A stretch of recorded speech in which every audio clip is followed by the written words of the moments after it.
দর্শক জাগো নিউজের official Facebook লাইভে আপনাদেরকে এই মতো স্বাগত জানাচ্ছি। আপনাদেরকে সরাসরি যুক্ত করেছে প্রধান উপদেষ্টা ডক্টর ইউনূসের যে বাসভবন যমুনার ঠিক সামনে থেকে, এবং এই মুহূর্তে এই যমুনার ঠিক সামনেই কিন্তু 35 বছর নির্ধারণের দাবিতে চাকরি আবেদনের যে বয়সসীমা নিয়ে যে বিগত সরকারের আমল থেকে যে আন্দোলন চলছিল এবং এর আগে দীর্ঘ 8 বছর ধরে যে আন্দোলন চলছিল, সেই আন্দোলনের সাথে যে শিক্ষার্থীরা রয়েছে এবং আন্দোলনকারী রয়েছেন, তারা কিন্তু এই মুহূর্তে যমুনার সামনে অবস্থান করছেন। এবং কিছুক্ষণ পূর্বে এইখানে পুলিশ তাদেরকে বাধা দেওয়ার জন্য কিন্তু টিয়ারশেল নিক্ষেপ করেছিল এবং তার পরবর্তী সময় তারা এই জায়গাটিতে সীমাবদ্ধ এই জায়গাটিতে তারা রয়েছেন এবং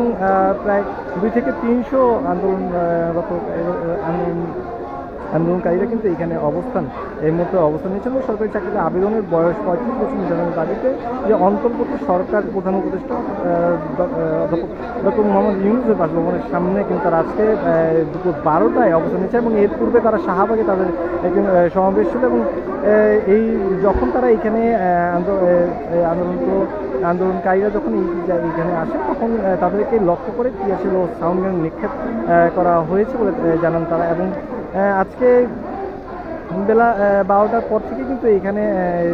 আন্দোলনকারীরা আসতে শুরু করে এবং সরেজমিনে আমরা যেটি দেখতে পেয়েছি যে আন্দোলনরত শিক্ষার্থীদের চারদিকে পর্যাপ্ত পুলিশ ও সেনাবাহিনীর সদস্য অবস্থান নিয়েছেন এবং আপনারা দেখছেন যে যমুনার যে মূল ফটকটি রয়েছে তার যেই প্রবেশপথ অর্থাৎ প্রবেশপথের সামনে কিন্তু অনেক সংখ্যক কিন্তু আর্মি, সেনাবাহিনী এবং পুলিশ কিন্তু এখানে রয়েছে এবং এই রাস্তাটিতে আসার জায়গাতে অর্থাৎ কাকরাই মোড়েও কিন্তু পুলিশ সেনাবাহিনীর কিন্তু অবস্থান রয়েছে এবং এই জায়গাটিতে তারা এখন পর্যন্ত তারা স্লোগান দিয়ে যাচ্ছেন এবং শিক্ষার্থীরা যেমনটি আমাদেরকে জানেন যে 35-এর প্রজ্ঞাপন না নিয়ে তারা অবস্থান ছাড়বেন না, এমনকি তারা ঘোষণা দিয়েছেন। এবং এই বিষয়ে ডিএমপির অতিরিক্ত পুলিশ কমিশনার মোহাম্মদ ইসরাইল হাওলাদার বলেন যে প্রধান উপদেষ্টা বাসভবনের সামনে সভা সমাবেশ করার বিষয়ে এর আগেই নিষেধাজ্ঞা ছিল, কিন্তু আন্দোলনকারীরা পুলিশের নিষেধ অমান্য করে প্রধান উপদেষ্টার বাসার সামনে যায়, তাদের বিষয়ে আমরা ব্যবস্থা নিচ্ছি এবং ওখানে তাদেরকে থাকতে দেওয়া হবে না। এবং আন্দোলনের ফলে যমুনার সামনের সড়ক কিন্তু বন্ধ রয়েছে এবং এতে করে আশেপাশের সড়কে তীব্র যানজট সৃষ্টি হয়েছে। এবং দর্শক এর পূর্বে কিন্তু বিগত 15 থেকে 20 দিন পূর্বে কিন্তু একটি ঘোষণা দেওয়া হয়েছিল যে কোনোভাবেই যেন যমুনার সামনে এবং সচিবালয়ের 1 থেকে 1.5 কিলোমিটার দূরত্ব পর্যন্ত কিন্তু কোনো ধরনের সভা সমাবেশ মিছিল কিন্তু এই জায়গাতে করা যাবে না। কিন্তু এর পরবর্তী সময়ে কিন্তু আজকে এখানে 35 দাবি বয়সসীমা 35 চেয়ে কিন্তু আন্দোলনকারীরা কিন্তু এখানে অবস্থান করছে এবং তারা পুলিশকে এখানে আসার আগেও কিন্তু পুলিশকে তারা কোনো ধরনের বার্তা দেয়নি, কোনো ধরনের অনুমতি প্রকাশ না করেই কিন্তু তারা আজকে এইখানে এই মুহূর্তে কিন্তু তারা অবস্থান করছেন এবং তারা যেমনটি বলছেন যে প্রজ্ঞাপন জারি না হওয়া পর্যন্ত তারা এইখান থেকে সরবেন না। দর্শক আমরা জানি যে আন্দোলনকারীরা কি বলছেন।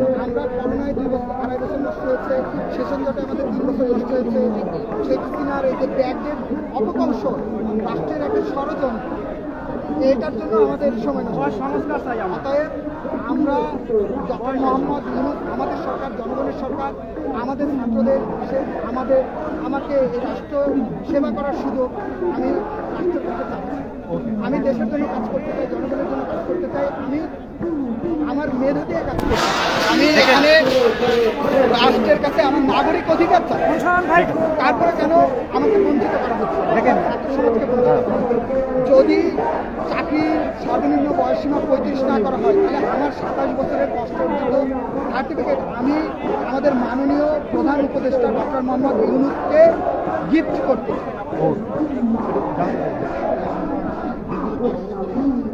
ভাই। আপনার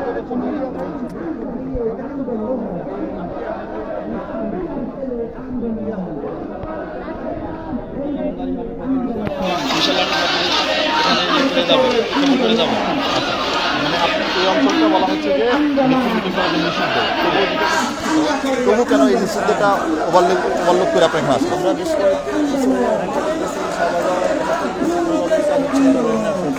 বাধ্য হয়ে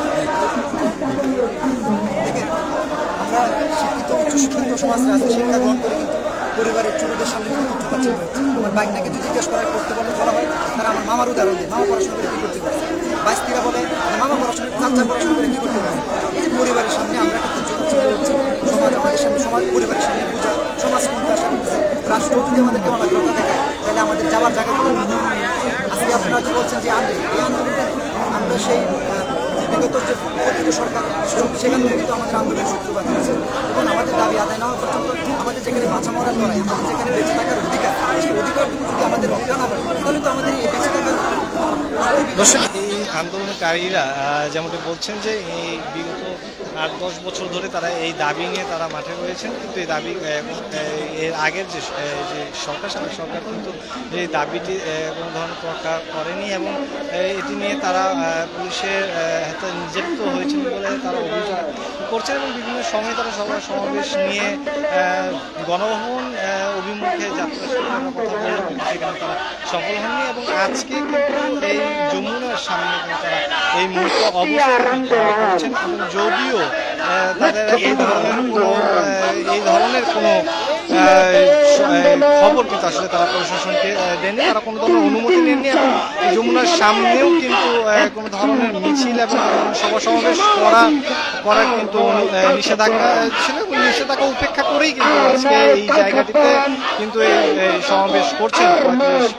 প্রত্যাশী আন্দোলনকারীরা। এবং কিছুক্ষণ পূর্বেই কিন্তু আমরা দেখেছি যে পররাষ্ট্র উপদেষ্টা ডক্টর ইউনূসের বাসভবন অর্থাৎ যমুনার ভিতরে কিন্তু প্রবেশ করেছেন এবং এতে করে 35-এর যে প্রত্যাশী যে আন্দোলনকারী রয়েছেন তারাও কিন্তু অনেক উচ্ছ্বসিত হয়েছেন তারা, এবং এখনো পর্যন্ত তারা স্লোগান দিয়ে যাচ্ছেন এবং এখনো পর্যন্ত কিন্তু তারা অবস্থান করছেন। যদিও যেই পুলিশের উচ্চপদস্থ কর্মকর্তা সূত্রে যেটি জানা গিয়েছে যে তাদেরকে বেশিক্ষণ এখানে অবস্থান করতে দেওয়া যাবে না, কারণ এই জায়গাটিতে যমুনা এবং সচিবালয়ের সামনে বেশ কিছুদিন আগেই কিন্তু নিষেধাজ্ঞা দেওয়া হয়েছিল যে এখানে কোনোভাবেই কোনো ধরনের সভা সমাবেশ মিছিল করতে দেওয়া হবে না এবং সব এই নিষেধাজ্ঞা উপেক্ষা করেই কিন্তু এই মুহূর্তে এইখানে এই আন্দোলনকারীরা অবস্থান নিয়েছেন এবং তারাও আলটিমেটাম দিয়েছেন যে প্রজ্ঞাপন জারি করা ছাড়া তারা এই জায়গাটাতে ছাড়বেন না এবং এখন পর্যন্ত আমরা দেখছি যে এই জায়গাটাতে পুরোপুরি নিয়ন্ত্রণের মধ্যে রয়েছে, আইন শৃঙ্খলা রক্ষাকারী বাহিনীর নিয়ন্ত্রণের মধ্যে রয়েছে, চারিপাশ থেকেই তারা রয়েছে। এখানে সেনাবাহিনী থেকে শুরু করে যে পুলিশ সদস্যরা কিন্তু চারিপাশ থেকে রয়েছে এবং এর ফলে কিন্তু এই রাস্তাটা বন্ধ হওয়ার কারণে কিন্তু আশেপাশে যে কাকরাইল মোড় থেকে শুরু করে এই যে বাড্ডা লিঙ্ক রোড যে এইখানে শাহবাগের যে রাস্তাটি রয়েছে সেই রাস্তাগুলোতে কিন্তু জনসাধারণের বিপাকে পড়তে হয়েছে, রাস্তায় যানজট কিন্তু সৃষ্টি হয়েছে। দর্শক, এই ছিল প্রধান উপদেষ্টা অধ্যাপক ডক্টর ইউনূসের বাসভবনের সামনে 35 প্রত্যাশী আন্দোলনকারীদের আন্দোলনের সর্বশেষ তথ্য।